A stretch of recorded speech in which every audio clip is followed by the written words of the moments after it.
direkt geçimiyor. Bu nesil bu direkt geçimiyor. Hoş geldin.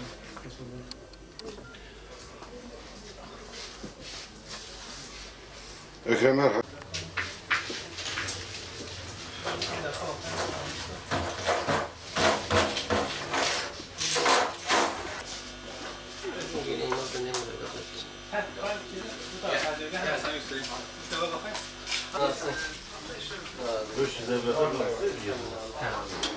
Bu göbeğine baktık çıkarıyor mu göbeğine? Buralar sallanmış. Hepsi büyük kalmış.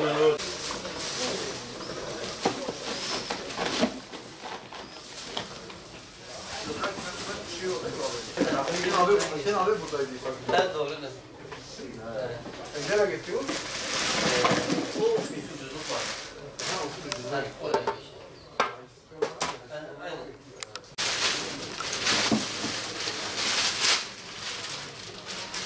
Bir de yarım kilo şey. Hangisini aldın? Ne kadar?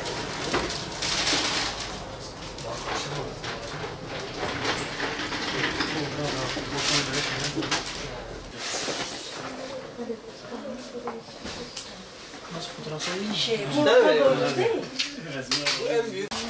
Bunun bir büyüğü daha var mı? Yok bu en büyük bu tarafı. Şu kırmızı.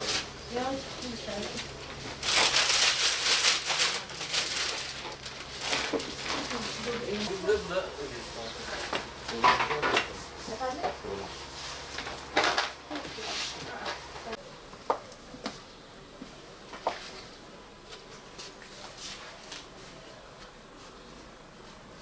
öncelikle bizleri başı rahmet, ortası mağfiret, sonu cehennemden azat olan Ramazan'a ulaştırdığı için Rabbimize hamd ediyoruz. Rabbimizden temennimizdir ki inşallah bu ayın hürmetine İslam ümmetinin üzerinde bulunan bela, musibet, salgınları bir an önce def etmesidir. Yine Rabbimize hamdolsun ki kendisine karşı ne kadar nankör olsak da bir an olsun nimetlerimizi üzerimizden eksik etmedi. Ne kadar Rabbimize hamd etsek azdır. Allah Azze ve Celle bu ayda kitabını bizlere indirdi.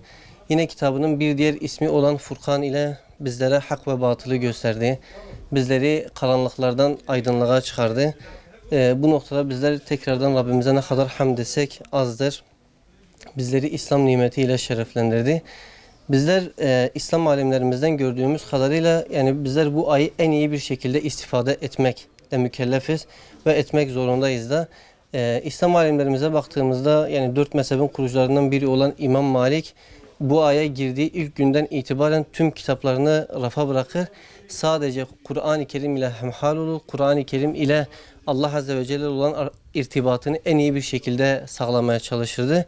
Ki bu ay maneviyat ayıdır. Bu ay insanın kendisini en iyi bir şekilde geliştirme ayıdır. Evet bizler bu bilinç ile bu şuur ile Kur'an-ı Kerim'e sarılacağız. Allah Azze ve Celle'nin bizleri birebir muhatap aldığı, bizler ile konuştuğunun bilincinde olarak inşallah Kur'an-ı Kerim'e sarılmaya çalışacağız. Elhamdülillah bizler Müslüman bir toplum yani İslami bir toplum olduğumuzdan İslam alimlerinin dizi dibinde yetişmişiz.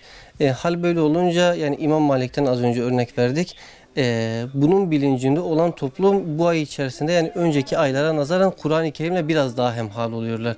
Yani önceki aylara nazaran sattığımız Kur'an-ı Kerim kat kat fazlasıyla Kur'an-ı Kerim'e satışı gerçekleşiyor.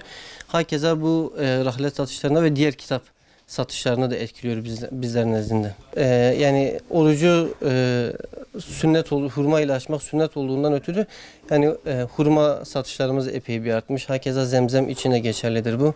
Bunlar orucu bunlar ile açmak sünnet olduğundan yani toplumun rağbeti var bunlar üzerinde de. Evet. Yani elhamdülillah bizler Kur'an-ı Kerim'i hayat kitabı olarak görüyoruz. Bu Kur'an-ı Kerim'i topluma ulaştırabilmek için de elimizden geleni inşallah yapmaya çalışıyoruz.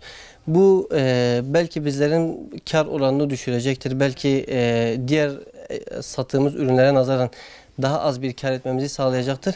Ama buna rağmen bizler ne kadar zam olsa da Kur'an-ı Kerim'dir, Yasin'dir ve diğer yani toplumun istifade edebileceği ve maneviyatını kuvvetlendirebileceği ürünlerimizde pek bir zam yapmış değiliz.